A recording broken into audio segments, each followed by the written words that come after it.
What's up, YouTube? Happy Sunday. It is Sunday, May 21st. This is going to be, I'm going to kind of give you a heads up. This is going to be what I call the round table for the wisdom portion of the channel I wanted to do. And I'm going to try, once I get over the road, I'm going to try to do these at least once a month. Well, I'd like to do them twice a month, but at least once a month on Sundays. And I was trying to think of what's the best one to actually start with, and I'm going to call this the mistakes I made in trucking when I first got in. Yesterday, I watched trucking videos. As I'm watching the videos, I went to a trucker who I found out about through another trucker's channel. This trucker had been a former driver for Prime, and he bought his truck through Prime. I watched a video with him, and he had done an interview with another trucker, which is how I found out about his channel in the first place. And he was talking about how he had a car when he first came into trucking, and I think he was either paying on it or paying the insurance, and he finally got rid of it because it was an expense he didn't need because he was out so long. And he recently did a video where he's 6 years into the industry, and he's buying a house. But he talked about, he was kind of introducing what it took to get there, and really, just honestly, it was really an excellent little video on managing your money and financing, in a sense. He didn't go in depth, but what he did was he put some things on the table which I believe with maturity and common sense come in, okay? And that's kind of what this video is going to be about. So I'm going to segue off of that and kind of probably bridge back to it in a roundabout way. That's why I said it's going to be a roundabout. When I first got into trucking, I got into trucking because I was burnt out on the corporate world. I had been downsized out of a company. I had another job opportunity to go work in banking again. I just didn't really want to do that. I needed a new adventure. I needed something different in my life. And I'm going to say maybe I was at the middle-age crazies because I was close to the mid-40s. I needed a change. I just needed a freaking change. So when I got into trucking, the honesty now looking back, because we're talking 2009 and we're now 2017, so a long period of time, I got into it for the adventure of it. I had researched as much as I could on really more so women in trucking schools, what I would need to do for that, and I had done it prior to coming into it, and then I did it closer again to the end of once I decided to go to trucking school. I did my training, did my externship out with a mentor. First I went to Werner, that didn't work out, so I came back to Phoenix, and I went over to Swift and did my year with them, did my mentor, became a mentor for them, trained some drivers, and just really wasn't making the kind of money that I wanted to make. And at that time, I really believe the trucking industry knew they had us by the balls because we were in a bad economy. So we were in the economic, the housing crash market, and jobs were not available except for trucking was one that was still hiring. So a lot of people came into trucking because they couldn't get jobs anywhere else. And the trucking companies knew that. Went back into corporate America for a little bit, realized I hate this, even though I could make more money than I did my first year in trucking. And I didn't realize, which a lot of people don't realize coming in, you may not make as much money that first year.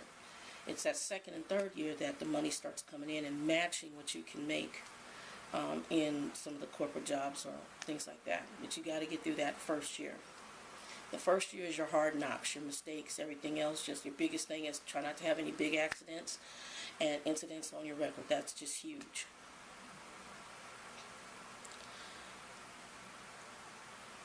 The one thing that I didn't do when I came into trucking was I didn't really have a plan. And that's because that wasn't my goal. My goal was the adventure. My goal was change. I didn't have a plan as to what do I want to do with this career? Do I want to stay in this career? Where do I want to go with this? What are my goals for money I'm making? What are my personal goals? I had none of that laid out. All I knew was I just wanted to be out of corporate America. Now I'm 48 now, and I'm now looking down the line. It was called retirement. I don't have a lot of retirement right now as far as finance, so I'm rebuilding. And I'm trying to decide, where do I want everything set up? So I'm talking to people, and I hope if you're young, you can listen, because young people don't normally listen, but I'm hoping you listen to me, because I'm going to give you some wisdom from my mistakes. If you're my age and you're having to rebuild based on whatever has happened in your life, I hope this helps you. If you're somebody who just wants to change and you want to get into a new field, this is something you were looking at, I'm also talking to you. If you got it all together, then we're not talking to you. This go round, I have set out a plan. I've looked at my personal situation, and I said, okay, I got to clean credit. I got to clean that up. And you can clean your credit several ways. You can go in and start paying a bunch of bills. You've got to look at your debt-to-income ratio. Or you can do, like a lot of people do sometimes, because their debt income is maybe so overwhelming. I had properties, and I got hit heavy in the economy, and I also have some other huge debt that I need to get taken care of. So I'm doing a Chapter 7. There's no shame in my game. I'm going to clean my credit and start fresh and new. If that's where you're at, use whatever's in your disposal. If you think you can make the money and pay off whatever debt you have in a relatively amount of certain enough time and rebuild your credit, there are things that help you out there to do that. Go do it. Research it. It's possible. I've done it before. In the past, when I bought my house, my credit wasn't the best because I had a health issue in my 20s, in my late 20s. And I got hit hard during that health crisis. Life happens. And I did a manual clean of credit. Didn't have to do Chapter 7, none of that. And I cleaned it up, paid off stuff, rebuilt my credit, hired a company to assist me with cleaning it, and got it cleaned up. If that's what you want to do, definitely do it. But if you have debt that's overwhelming or something like that, go talk to a lawyer, see about doing whatever type of either restructure, bankruptcy, Chapter 7. A friend of mine's mom just used the same lawyer I'm using in order to do I think she did restructure. What did she do Chapter 7? She did a restructure. I think it's 13 or whatever. So do what you need to do in order to help you out. So the first thing is get your personal finances in order. Out here on the road, speaking of finances, you're going to get out here and you can waste a lot of money in trucking. At the truck stops, just on a lot of stuff. Eating out a lot. I did it my first, second, and third year. You can waste a lot of money. You're going to have to be disciplined. As I've gotten older, due to dietary issues, now being older and the body's doing stuff different, I can't eat all that junk that's at truck stops. So I have to be very cognizant when I'm out.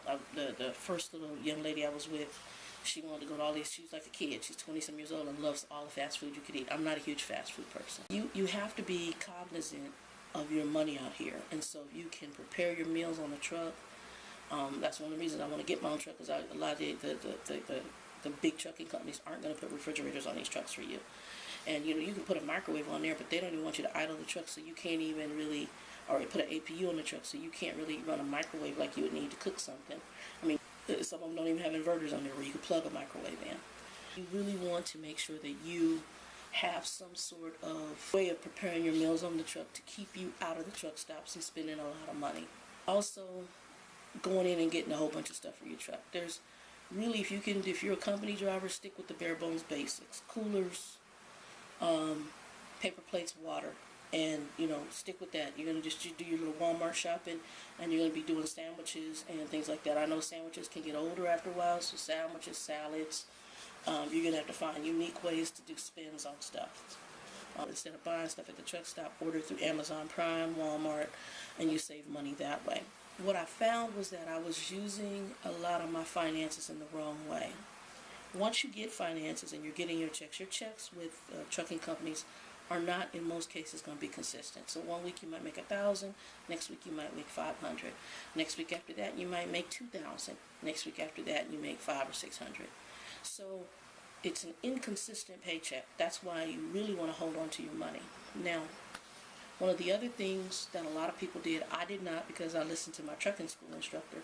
She told us, she said, if you guys are single, or if you guys are teaming with a spouse or a relative, and you have no children, and you don't have like a home, or you're not locked into a lease, put all your stuff in storage, take what you need for the truck, and live off the truck, stay at the hotels when you come back, because you're not going to be home enough to really justify paying rent or paying rent or getting into necessarily a mortgage unless you know this is something you're buying long term. Now, I'm going to get into the mortgage part later if you have a family, but I'm also going to say I get what she was saying, because some people are like, well, if you want to buy a house, you don't want to just live on the road all the time. That's true.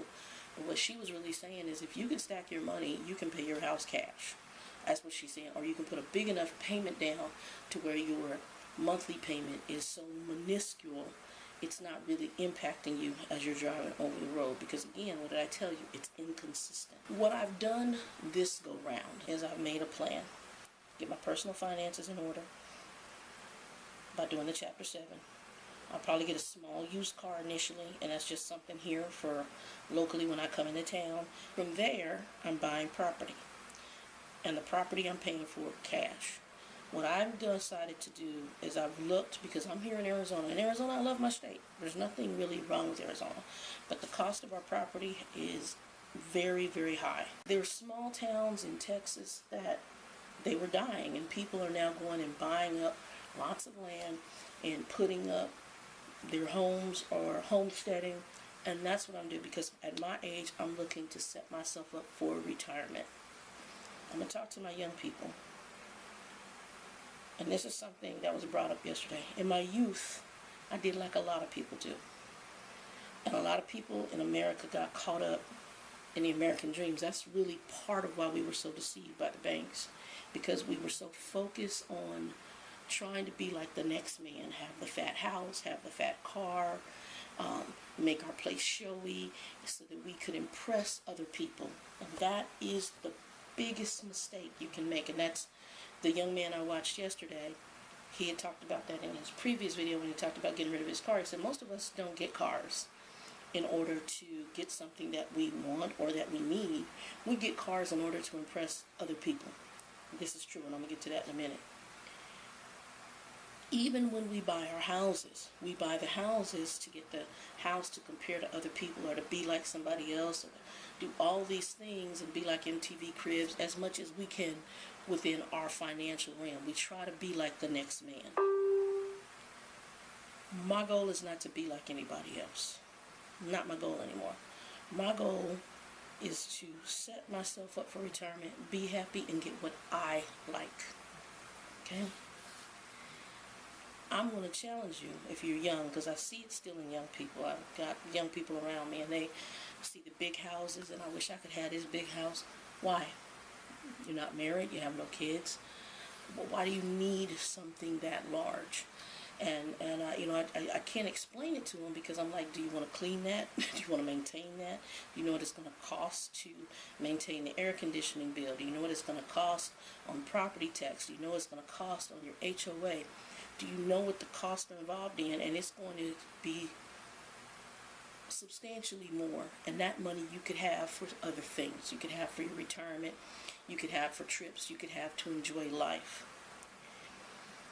I'm seeing people get locked back into, and I had them myself, $160,000 mortgages. I would qualify for like over $200,000 mortgage back in the day.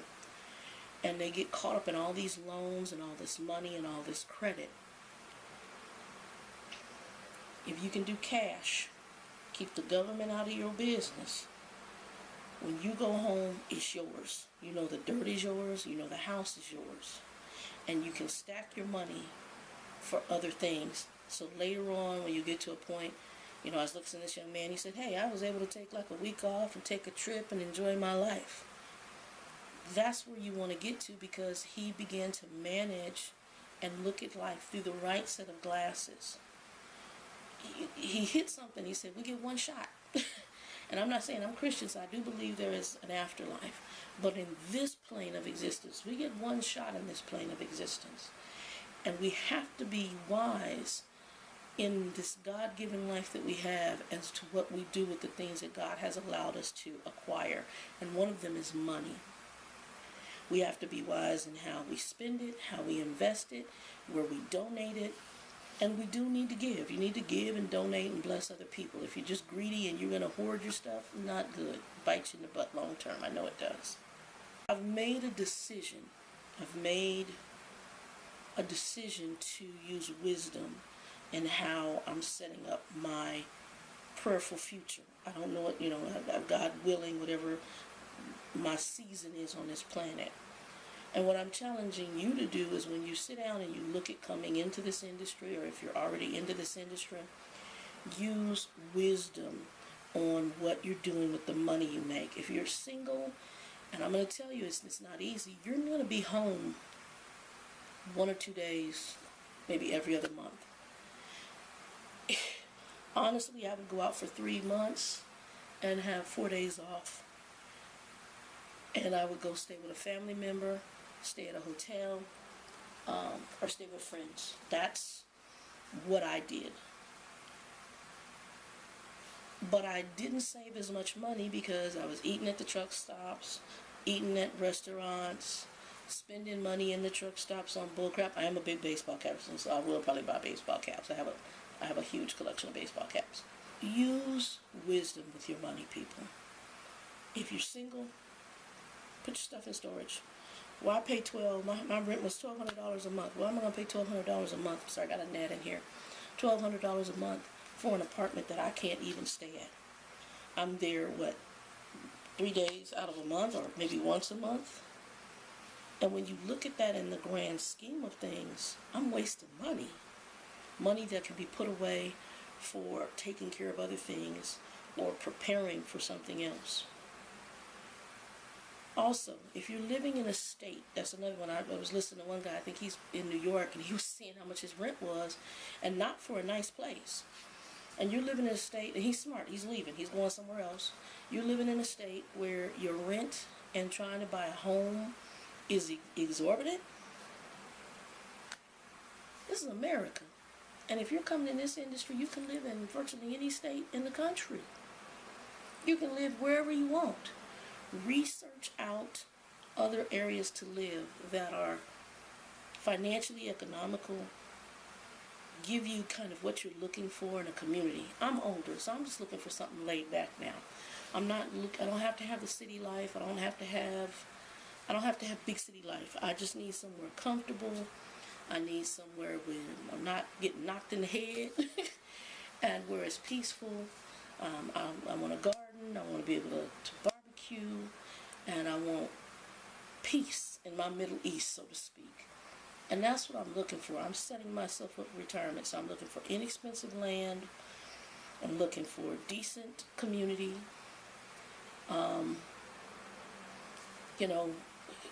Surrounded by where I can get to stores if I need to. That's what I'm looking for. I can socialize if I want to. And so I found that in Texas. Some people are finding it. I think the gentleman I was looking at was going in New York. He's going to the Carolinas. You may find it there. You might find it in Florida. You might find it in Tennessee. You might find another city. But if you're somewhere where, like California, where land is exorbitant, is extremely expensive, unless there's some really heavy family ties, go find you a piece of dirt somewhere else that you can afford. And don't buy your vehicles to impress other people. Buy it for what you need it for. I'll share a little story with you. My biological father, as I told you, works for the railroad. Retired. His union contract got bought out, and so what they did is all the guys and girls under that union contract, they put away the money and they put it into annuities, so that once they retired, they get an annuity, and each one got an annuity based on whatever the retirement age was. So he got his annuity. It was for like $130,000. Okay. While I was out on the road with Conway, he's like, "Yeah, I'm gonna get this money because he bought the union contract out. It's gonna be like $100 or some thousand. I'm gonna go buy me a $60,000 sports car." At this time, my father was in his early 60s. I'm like, that doesn't make sense. Now, I hadn't visited him in Lubbock yet. I hadn't seen Lubbock.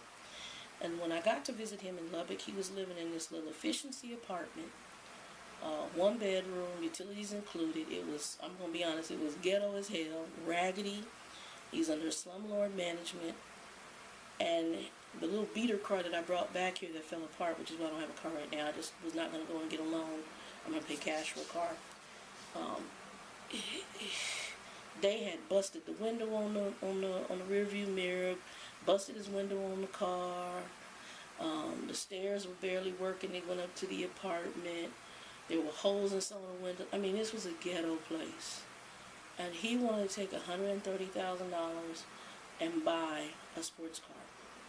Let me tell you his thought process. And he's, like I said, he's in his early 60s at this point. Once I got there, we did not get a $60,000 car. One, because once I got there, because of my finance background, I knew he could not cash out the annuity without major tax penalties. I told him he's looking for every way he could to cash out this money, right? I said, if you cash this out, Uncle Sam's going to hit you about 45%. You're going to lose half that money. He didn't believe me, so he talked to the ladies at the Railroad Credit Union. Ladies at the Railroad Credit Union said, Monty, your daughter's telling you the truth. This is what's going to happen. Okay? My father, number two, don't even like to drive. And Lubbock is only 15 minutes north, south, east, and west to the edge of town. Okay? We got him a car. We went to a dealership. He got I forgot what year it was, but it was a pre-owned certified used car. It was a Buick Lucerne. Beautiful car, fully loaded for the time it was in. Leather interior, gorgeous vehicle. He got the car very first day, put a dent in the back of the trunk, backed into the handicap pole at the credit union that he was transferring the money to the dealership for the new car. My father, once he got in the car, his thought process was, I'm going to look pretty in this car. People, let me explain something to you. Now, I'm 48. There's a point and an old saying, there's no fool like an old fool. If you're a little girl or a little boy and you're still looking at trying to impress your buddy or your friend, you need to grow up. It's not about impressing them. It's about enjoying your life and having memories before you kick the bucket in this life, and having, I like that old saying, a Will Smith movie, those moments that take your breath away. That's what this life is about. I could give a dang what somebody thinks. And don't get me wrong, I like some nice things. I like big face watches. And I have some inexpensive ones and I have some pricey ones. But it's what I like. I don't care what other people think. I'm a female and most of them are men's watches. I don't care what people think about my men's watches. It's what I like. I've gotten to a point, if I like the smell of a scent, I don't care if it's a woman's cologne or a men's cologne, I'll wear either one because I like to smell it. It's not about what impresses other people. And if you're buying your car, your house, if where you live is going to be based on other people's view of you, then there's no fool like an old fool. That's foolishness. My father doesn't like to drive. He wants to sit in a car for somebody who doesn't even know him, who's not paying the car note, who's not paying the bill, to say, oh, you got a nice car. That's beautiful. You look good in your car. Are they paying that car note? Are they paying your house note? Are they taking care of your debt every month because you want to impress somebody? Get what you need for you. Don't get stuff to impress other people. I did it in my young days, trying to be cool, trying to fit certain stereotypes. It's stupid. It's just absolutely stupid. So my advice to you today is, why are you in this industry? What are your plans for the money? Where do you want to go with this? Use wisdom. Plan for your future. If you plan for your future, let's say something happens in this industry. You get hurt, or the industry takes a tank. What's your recourse? What do you have financially to sustain you? Look through some other glasses. Think through another level. And once you get to a certain level, start really enjoying it along the journey. Travel, breaks along the way. I'm hoping this helps somebody. And I'm going to put a motivational video up here, tie it into this at the end that I like to watch. And as I see them along the way, and grab them and then kind of post them with the wisdom, the same as I did with the music and the art. But I hope you guys have a blessed Sunday. From a Christian perspective today, also, if you're a Christian trucker, I'm going to end up putting the Revelation Life on there. I've been doing more private videos to my group, but I'll end up putting some stuff on there for the truckers too, and for everybody really. But I just want to say this. I speak blessings over your life, and I would that God would just put angels around your truck on that road, angels around you and your family, that He would bless you in your career endeavors, that He would give you wisdom in your choices, and that you would thank Him today for just getting through this week. When I first started out in trucking, I'll be honest, God really watched over me, because as I said, that's your learning period, and there were some things I didn't know, and I'm so blessed that a lot of accidents and incidents that God just helped me avoid. I would be taken off the road for one moment, and the next moment I get back on, and had I not stopped, I would have been caught up in something up the road. Really, really, really, really blessed and watched over when I was in this industry in the beginning. And honestly, even with this fracture, I was blessed, because things could have been a lot worse. So, God bless y'all this Sunday.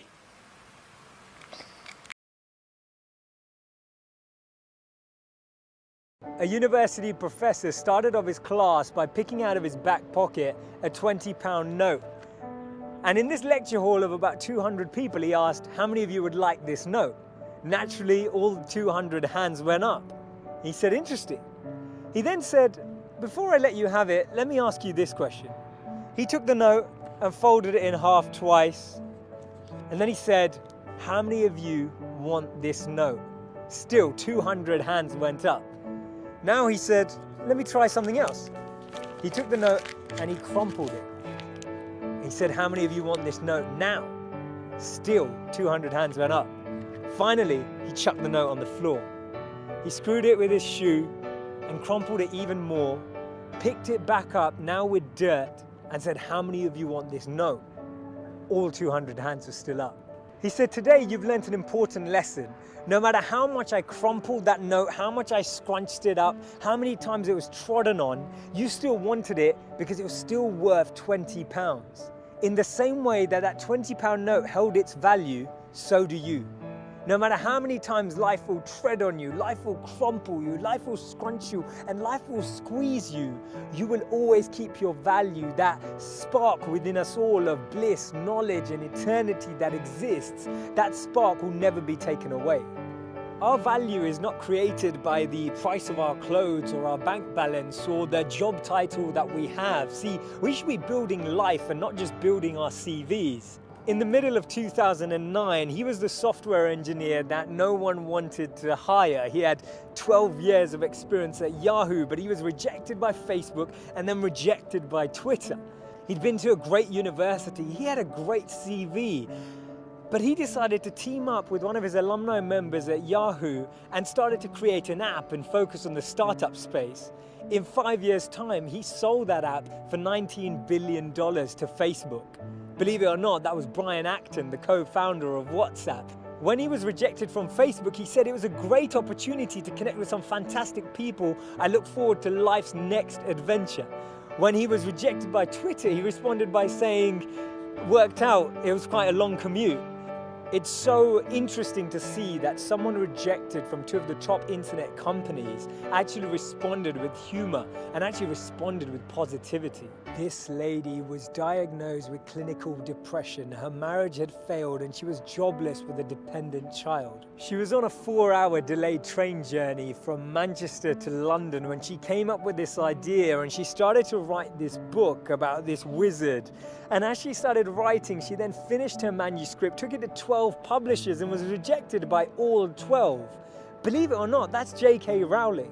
This man watched his first company crumble. He was a Harvard University dropout and his first company's demo didn't even work. He went on to build Microsoft. His name's Bill Gates. Therefore, failure is just a sign that we need to widen our scope. We need to be ready and build ourselves up for the next level. Actually, what we end up achieving is far greater than what we'd envisioned for ourselves. And this divine plan, this orchestration can't be happening without this intervention, rebellion that occurs, because if we had it our way, we'd just settle, we'd just accept what we thought was our goal, what we thought we were chasing.